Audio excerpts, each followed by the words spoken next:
Hello friends, how are you? I hope all of you are doing very well enough. In this video today, the continuation, this will be the third video on vectors, concepts of vectors. Now we are going to be moving forward for the second exercise, that is exercise 10.2.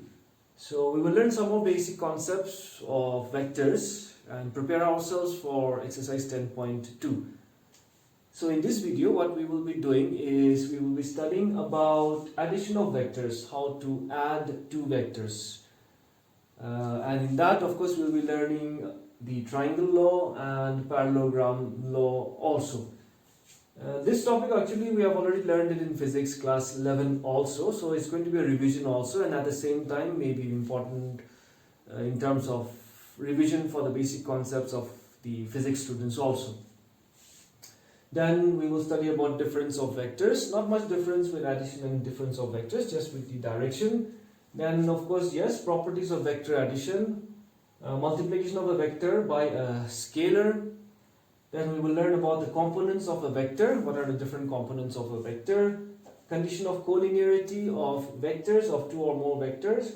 Then also vector joining 2 points, how to find out the vector joining 2 points. And lastly, of course, we will also learn something about the section formula in vector notation. So this is what we are going to be studying in this particular video. So please take out your pen, paper, books, everything, and start noting down.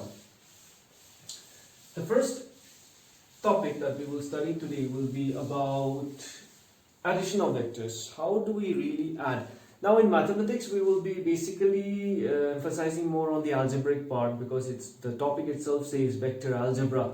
So when you talk of algebra, there will be more about addition, subtraction, multiplication, and so on. So we'll be emphasizing only on those topics only. So the addition of vectors. So like generally, how do we add two vectors? Now, for example, like maybe there is one vector, let's say vector A, and another vector, let's say vector B. So in that case, how do we add these two vectors? What will be the result? So when we add two vectors, the result also will be a vector quantity. What will be its direction then of the resultant vector quantity? So now for this, of course, the first law will help us in adding these two vectors, that is the triangle law of vector addition. For that, what I will be doing is I will bring this vector, shift this vector from the concept of free and localized vectors. I will bring this vector, that is like maybe vector B, without changing its direction as well as its magnitude. No change in direction and its magnitude. So vector B, and vector A, I will shift it towards in this direction.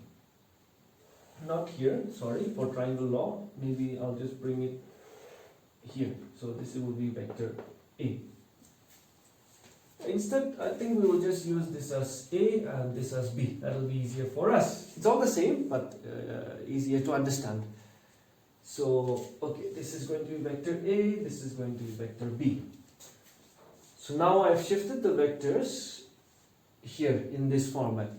So now, as per the triangle law of vector addition, it states that if two vectors can be represented in magnitude and direction, by the two sides of a triangle, you can write down if you wish, okay? If two vectors can be represented in magnitude and direction by the two sides of a triangle, taken in the same order. Taken in the same order means along the same direction. That means you can see that this vector is going in this direction, this vector, so they're along the same, taken in the same order of direction. Then the resultant is represented completely, both in magnitude as well as direction, by the third side of the triangle, taken in the reverse order.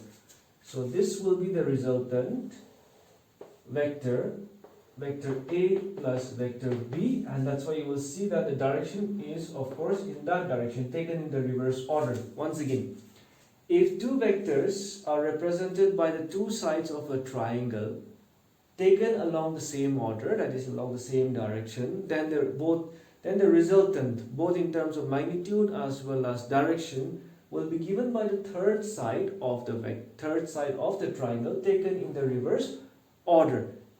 That's what triangle law states, and that's how we will be finding out the result. So that means when we add two vectors, if you use triangle law of vector addition, the resultant vector will be the third side of the vector taken in the opposite direction. Alright, that is what triangle law states. We can go for a difference also. Let's just do it together. How do we go for a difference of two vectors? So difference of two vectors, what I'll do is, okay, this is vector A. Then this vector B, for difference of two vectors, what I will do is, because difference of two vectors will be actually vector A minus vector B. If I have to subtract vector A minus vector B.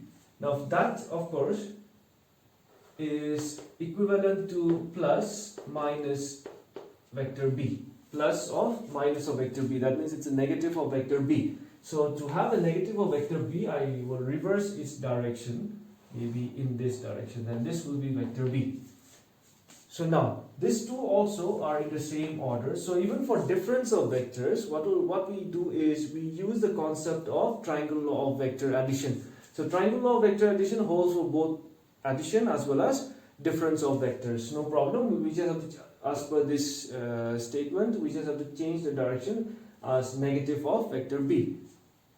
Negative of vector B. So in that case, the resultant will be the third side of the triangle taken in the reverse order. So it's the resultant will be vector A plus negative of vector B. That's how we go for the difference of vectors. Okay, so it's almost the same. The triangle law holds for both addition as well as difference of two vectors. And difference of two vectors, generally it is vector A plus minus of vector B when we have A minus vector B. Okay. Then the other one, that is the parallelogram law. The other method of adding two vectors. The other method of adding two vectors will be, now the parallelogram law states that if two vectors act simultaneously at a point and can be represented both in magnitude and direction by the two adjacent sides, of a parallelogram. So in this and then this one, I'll just bring maybe here.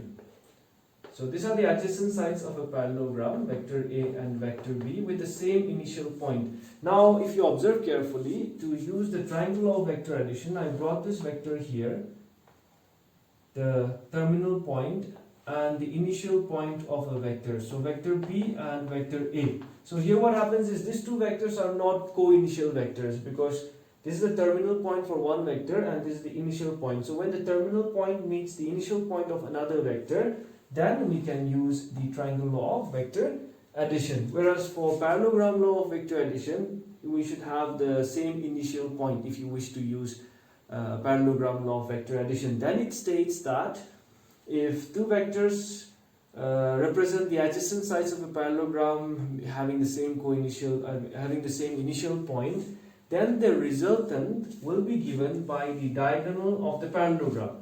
Now if I complete this figure, maybe if I just draw a parallel vector to vector A, that is, let's say vector A dash, and another vector parallel to vector B, that is almost like vector B or vector B dash, then what happens is its resultant will be given by the diagonal of the resultant parallelogram. So I repeat once again, if two vectors acting simultaneously at a point can be represented both in magnitude and direction by the two adjacent sides of a parallelogram,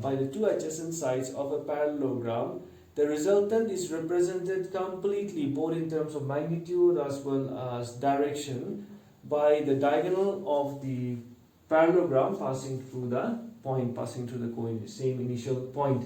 So this will be my resultant vector, vector A plus vector B. Okay, and now once it is done, you will see that there is not much difference with the triangle law of vector addition and parallelogram law of vector addition, because if you just have a look at this part, if I just remove this part, then what happens is it's the same as the triangle law of vector addition, because vector A, vector B taken in the same order, resultant taken in the reverse order, given by the third side of the triangle.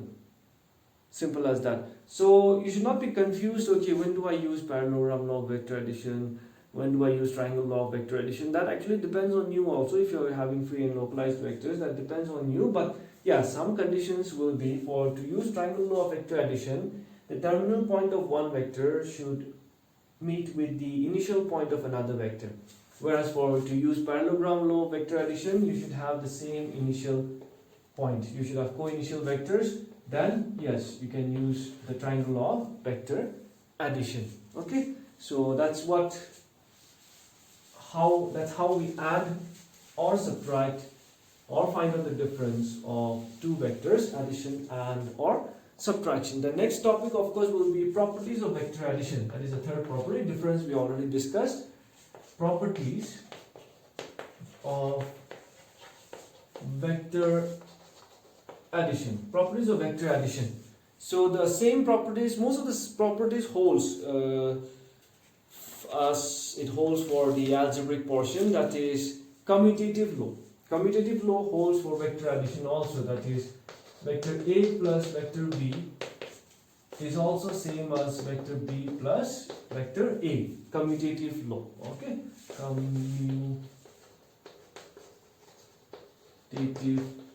law. But it's not necessary that the commutative law will hold for all, let's say, it holds for vector quantities, but it's not necessary it will hold for all the functions. Okay, sometimes it may be different also, because 2 minus 5 is not same as 5 minus 2. Okay, so commutative law doesn't mean that it exists everywhere. But yes, for vector addition, it does exist. That because for vector addition, again I quote addition. Difference I did not talk about. Okay, difference I'm not saying. I'm talking about addition only.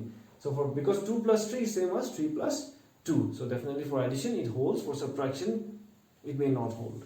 Then the second property, that here we are not going to be discussing or deriving all this, because we just need to know the property. Because what happens is sometimes the MCQ questions, the 1 mark questions, are asked based on the properties of certain topics like matrices also. So all of a sudden in MCQ questions, when you get some questions on properties of matrices, what happens? We cannot answer that question because we really do not take time to look into the properties or study the properties of matrices or determinants. So that's why these properties are also very important, not its derivation or proof, but yes, the properties needs to be known, because these are the basic foundations. So that's why I am just giving you some of the properties, brushing through the properties. Associative law also holds, that is A plus B plus C. Because if you have 3 vectors, then you cannot add all the 3 vectors together. We will add them in groups, 2 at a time. Is also same as vector A plus vector B plus vector C, B plus C taken together. So this is the associative law.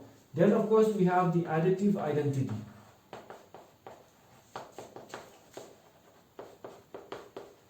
Now what do we mean by additive identity? Additive identity, when you add a quantity to a number such that you get the same number, you get the same quantity, you get the same number, then that quantity which you added is actually called as the additive identity, isn't it? That means vector A plus what quantity will give you vector A? What? 0 vector. Okay? Or 0 vector plus A vector is again A vector. So the additive identity for vectors is 0 vector itself. Then of course we have additive inverse. Okay? Additive inverse. Additive inverse. That quantity which when added to a number you get 0. So what should I add to vector A so that I get the 0 vector? It's negative vector. Negative, its negative vector means same quantity, same direction, just taken in, same quantity, same magnitude, just taken in the opposite direction. So vector A plus of minus of vector A. So the negative vector here is the additive inverse of a vector quantity. Alright, so these were some of the properties of vector addition. I am not discussing all these things in detail, okay, just that we should know, that's it. Then the fourth one, I guess, that is multiplication of a vector. by a scalar quantity. What are scalars? Scalars are just some numbers, some constant values. So like maybe, for example, I'll just keep it very simple. If you have a vector, let's say vector A, which is of, let's say, 2 units, no? 1, 2. Let's say this is like, okay, vector A is of, this vector is of 2 units, that is, let's say of 2 units, vector A is of 2 units. Now if I multiply this vector by a scalar, that is like twice of vector A. So in that case, what happens? Its magnitude gets multiplied by 2. That means it gets doubled. That means we have 2 units for this vector A. So our new resultant vector will be double of that. That is, we will have 4 units. 1, 2, 3, 4. Direction, of course, may remain the same, may not remain the same, because if we just multiply again by, let's say, minus 3a, then what will be its magnitude will get tripled, that is 1, 2, 3.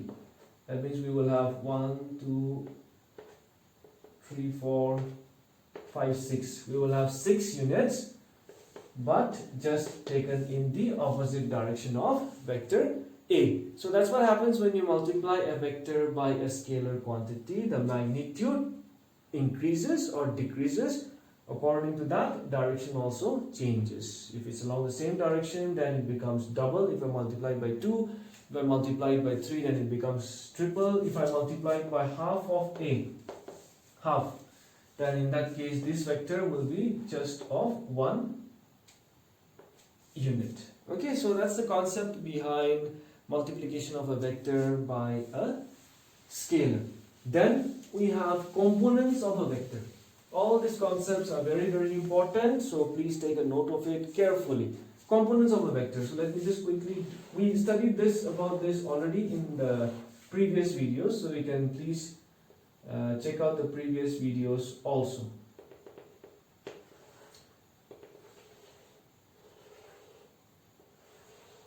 Now, but before that, just a quick revision. What were the unit vectors of x, y and z axis? If I just say x, y and z axis, then unit vectors were actually what? The vectors which are of unit quantities, magnitude unit. Then this unit of 1 unit along the x axis is denoted by I cap, isn't it? Now along the y axis, dividing it into 1 units each, and its unit vector is represented by j cap. Z axis, we divide it into 1 units, right? And its unit vector, that is, it actually gives us a direction of the respective axis, and the unit vector of z axis is denoted by k cap. So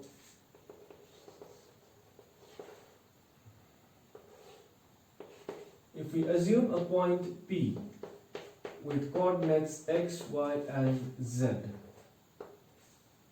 and this is the origin, then what is a position vector? We denote it by, we have done it in the previous videos, let's say x, y, z. So we did this in the previous video, so it's not going to be new stuff, so I'm just going to be brushing through it, running through it quickly. So how do we denote the position vector of the point OP vector? That will be denoted as xi plus yj plus zk. That is its location with respect to the x-axis, y-axis and z-axis, where unit vector of x-axis is denoted by I cap, unit vector of y-axis is denoted by j cap, unit vector of z-axis is denoted by k cap. So this is the position vector of the given point, which is also denoted by, in general, vector r. Right. Now, what are its scalar components and what are its vector components? What are its scalar components? The scalar quantities, the coordinates x, y and z. The x, y and z are called the scalar components of a given vector, whose position vector will be given to you, or we have to find out. And what are its vector components? Its vector components are xi cap, yj cap and z of k cap. So that's a simple concept. So, but if we do not know this, then of course it's going to be difficult for us to answer. So that's why I did this small explanation on this topic also, so that you are not unaware. So what are scalar components? The coordinates or the direction ratios x, y and z. Vector components, the vector components of respective axes xi, yj and zk. Okay, so this is what we mean by vector and scalar components of a vector whose position vector may be given to you, or you may have to find out. The next, of course, we have, I think, number 6 or 5, I guess. Since you have noted down, you will know the condition of collinearity. Now, what do we mean by collinearity? Collinearity of two lines or collinearity of two vectors, since we're talking of vectors. Now, collinearity of two vectors actually means either the vectors are parallel to each other or they lie along the same line. Either they are parallel to each other or they lie along the same line. So, what will be the condition of collinearity for two vectors? Now, that means they parallel, okay, either they are parallel or they lie along the same line. Okay, either they are parallel or they lie along the same line, but direction,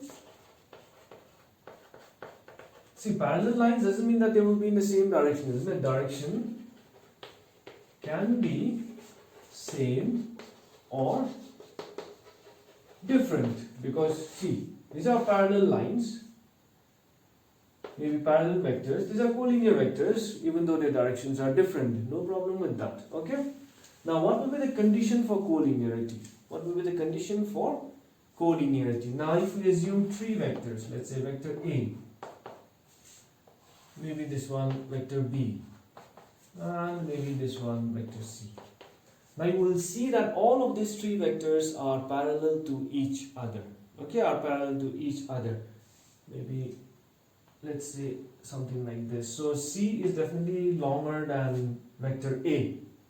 So that means, if just assume if vector, and both of them actually are in the same direction, vector A and vector C. So how can we relate this vector A and vector C? Because both of them are in the same direction, then the only way to differentiate them would be like through its magnitude. So maybe we can almost see that it's almost, vector C is almost double of vector A. That means vector C, maybe I can just write twice of vector A, or in general lambda times of vector A. What if it's in the opposite direction? Let's say triple, let's say A and B. B is in the opposite direction, and in terms of magnitude B, okay, seems like, let's assume that it is 3 times of vector A. So how will I denote vector B? With, in terms of vector A, I can maybe write it as minus 3 times of vector A. 3 times of vector A in terms of magnitude, minus means it is in the opposite direction, right? So, or in general, we can write it as lambda minus of lambda A. So, in general, if there are two vectors, vector A and vector B, what will be the condition of collinearity for those two vectors, be it in the same direction or be it in the opposite direction? So, in short, maybe if there are two vectors, vector A and vector B, the condition for collinearity, the condition for collinearity for the two vectors can be represented as lambda B plus or minus. Plus denoting in the same direction, only difference will be the magnitude. Negative denoting in the opposite direction, difference in the magnitude. Lambda denoting the difference in the magnitude, maybe more, maybe less. So the condition for collinearity of two vectors will be A. If there are two vectors A and B, it should be A plus or minus lambda B, just as we discussed with the help of figures. Okay, now the next topic. What do we have with the next topic? That is vector joining 2 points. How to find the vector joining 2 points. I'll keep it very short, straight to the point, very simple. Suppose we have two vectors. Let's say vector point P, x1, y1, z1, and another point Q, x2, y2, z2. Then PQ, if I have to find out, then it's position vector OP with respect to the origin. I'm not writing the coordinates, and OQ. then if you are supposed to find out, if you are required to find out the vector PQ, which is joining 2 points P and Q, whose position vectors are OP and OQ, then in very simple words, if you have to find out PQ, all you have to do is subtract the second position vector of the second point OQ minus position vector of the first point. That is, position vector of the first point you subtract it from the position vector of the second point. Okay, OQ minus OP. Straight up we can easily get the answer. That is, how do we do that? That's going to be OQ minus OP. We can only add or subtract like terms. So that's going to be, anyway, I will just explain it to you properly. That is, so shall I write here? I think, yeah. How will we write OP vector? That's going to be x1i plus y1j plus z1k. And what will be OQ? That will be x2i plus y2j plus z2k cap. Right? So what will be OQ minus OP? I will just do it directly. x2 minus x1. Only the like terms. x2 minus x1 I cap plus y2 minus y1. y2 minus y1 j cap plus z2 minus z1 k cap. So that's how you will be finding out the vector which is joining 2 points Q, P and Q, if you want to find out PQ. Alright. Similarly, if you have to find out QP, then in that case what will we do? QP, then the second point, position vector of the second point OP minus OQ. Is that clear? Okay. Now, okay, quickly I'll just give you the proof also in brief. Some of you may be thinking that it just happens cushy or what, no? Okay, it doesn't happen like that, of course.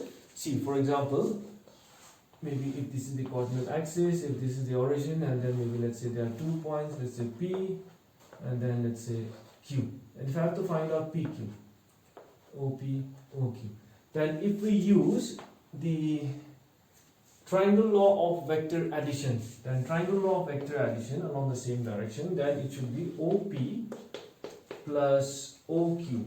Then the addition of two vectors, OP plus PQ. Now, PQ along the same direction. OP plus PQ should be equal to the resultant, that is in the opposite direction, OQ. So in that case, PQ becomes what? OQ minus OP. So this is a very simple proof, but we are just actually using the triangle law, application of triangle law vector addition only. Alright? But all these proofs are not needed, just use that common sense. PQ will be, that means, example, very important, okay, even in the next chapter, that is three-dimensional geometry also, this to find out the vector joining 2 points and all are going to be very, very important. That's why I'm stressing here. AB vector will be what? OB vector minus OA vector. So if the coordinates are given to you, your first job, as I did just now, find its position vectors and then start subtracting. You will get second position vector minus the first position vector. Understood? Okay. Then what do we have again? Section formula.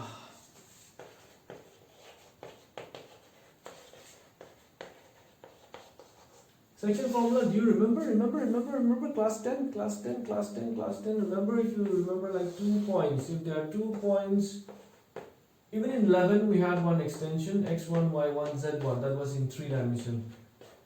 x2, y2, z2, and then like there is a point P which is dividing the line in the ratio m:n internally.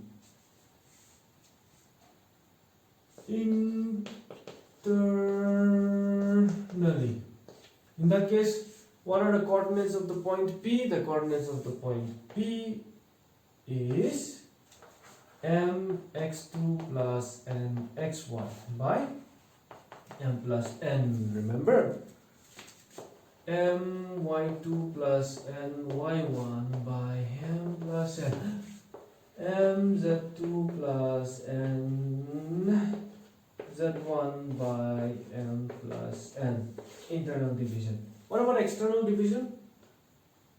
Right, this was internal division, no? Same concept. What was external division? Okay, this will be a revision also for all of us. And midpoint, x1, y1. I'll just do for 2 dimension, because for 3 dimension you just have to extend it to z also, no? If P is the midpoint, then the coordinate of the midpoint was given by x1 plus x2 upon 2, y1 plus y2 upon 2, midpoint.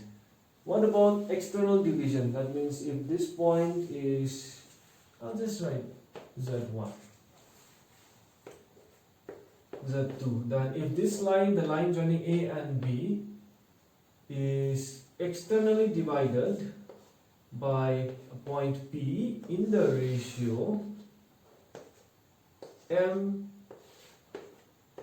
is to n, then external division, the point coordinate of the point P was given by mx2 minus mx1, m minus n, my2 minus n, y1, m minus n, mz2 minus n, z1, m minus n. This were the formulas, so that was a quick revision also for all of us.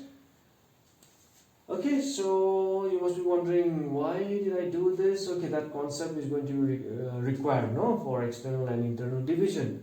Alright, the concept behind external and internal division. Now, in terms of vector notation, we will be emphasizing on the position vector only. So now, concept is same, that's what I mean.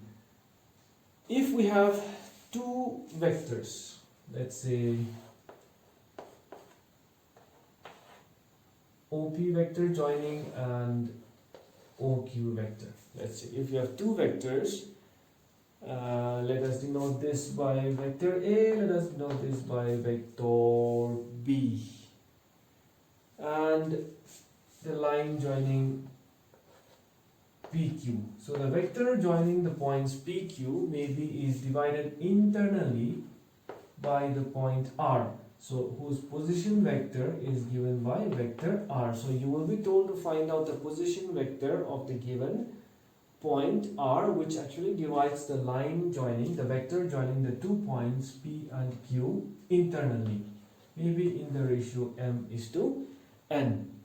In that case, the formula will be given by the position vector of this given point, which is denoted by R vector, will be given by external division m of vector B plus n of vector A divided by m plus n. Simple. Because as I said, just the position vector only. Okay. Similarly, if it's external division, if it is external division, this will be just minus.